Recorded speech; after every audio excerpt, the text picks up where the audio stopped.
I served with the United States Marine Corps in 1968 and 1969 in Vietnam. You may know him as a former Maricopa County attorney, but Rick Romley says his life was first shaped by his time in Vietnam. We were doing a sweeping operation right outside of Marble Mountain. That's when Romley stepped on a booby trap. They call it IEDs now. Booby trap is probably more descriptive. Romley was severely injured. He severed 2 arteries, suffered multiple skin lacerations, and broken bones. I was pretty much awake the whole time. I remember going through the air, and I hit the ground, and that's when the pain started, and it was really bad. He spent his last year in the Marines hospitalized. I was very, very close to giving up, and then I remember that they brought in another Marine, and crying, couldn't take the pain. He just wanted to die. And here I am, thinking the very same thing, but when you see a fellow soldier, you know, going through that, for some crazy reason, I talked to him and I said, it gets easier. Don't give up. It gets easier.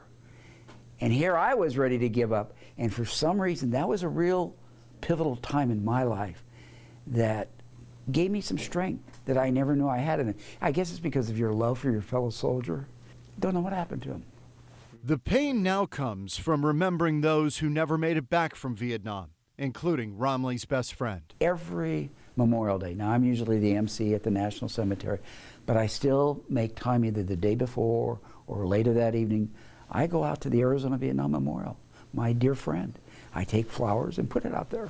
It's a story Romley doesn't often speak of. I don't talk often about myself. I just don't. But he did to a student from Veterans Heritage Project. I just think it's such an extraordinary project. Provide students the opportunity to learn history firsthand from someone who lived it. That's what the Veterans Heritage Project does. Every veteran in there gets a copy, and we put like a nameplate in there, specialized. Students from across the state interview veterans.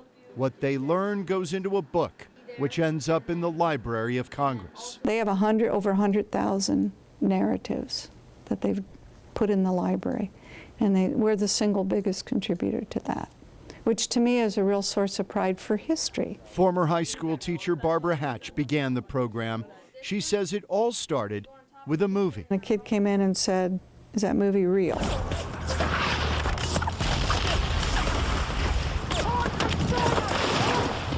The movie was Saving Private Ryan. The beach scene, from everything I've read, seems pretty accurate, but Phoenix, big place. Let's see if we can find some Normandy vets. From those first student visits years ago, Hatch began a program to bring vets in to speak to her students.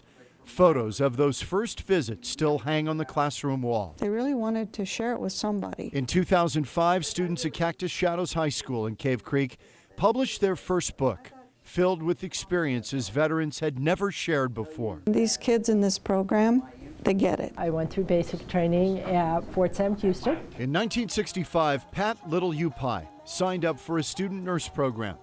The Army paid for the last years of her nurse's training, and after graduation, she volunteered for Vietnam. I was assigned to go to the 93rd Evac Hospital. It was a quiet posting at first. And then one evening, that started. The 1968 New Year's Tet Offensive caught much of the U.S. Armed Forces in Vietnam by surprise. Not only was there a lot of weapons firing, a lot of noise and chaos, they had hit an ammunition dump. Then the casualties started to mount. We started, working 16 hours for, about a week or so, and then we went on 12-hour shifts. It was just a very intense time and an eye-opener for a young nurse who was like, whoa.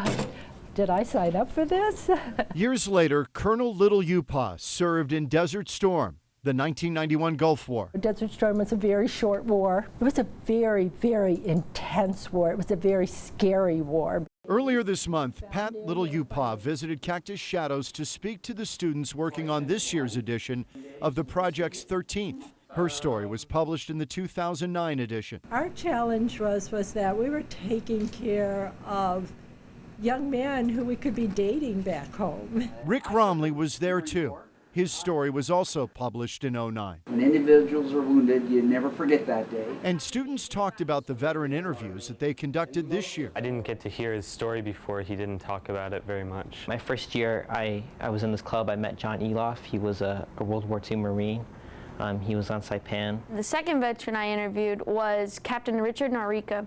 He was a submarine captain. While one was one of the first students to interview a Gold Star wife. She was avoiding the subject of losing her husband for quite a while.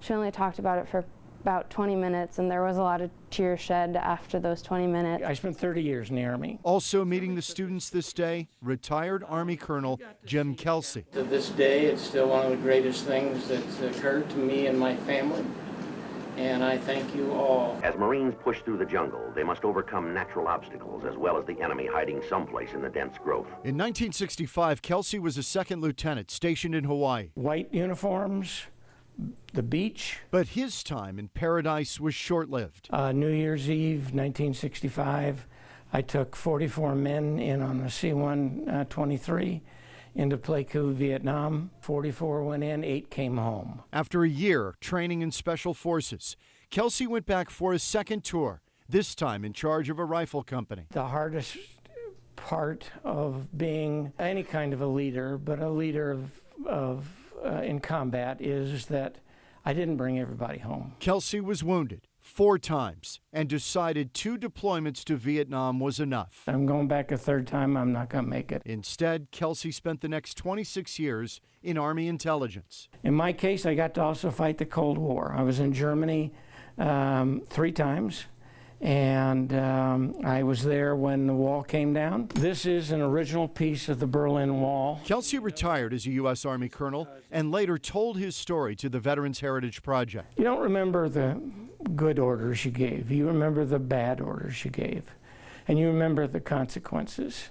And I live with those every day. And when Kelsey talks to students about Vietnam, he holds nothing back. No one can understand the pleasure of sitting on a real toilet and flushing it until you've gone a year without ever doing that. Kelsey's story was published in the 2010 edition. If you look at the books, all of these books, and they've got 80-some stories this time, I am sure it could be 8,000 if they had enough students to do it. These young people with this experience, they get a whole different sense of what it is like to serve and the sacrifices. To them, maybe it saw a little bit of living history. And I think that's important. They need to understand that. And it's a little bit different than just reading it. But when you talk to us, you know, you're trying to tell your story, your tears well up in your eyes. They see that. So.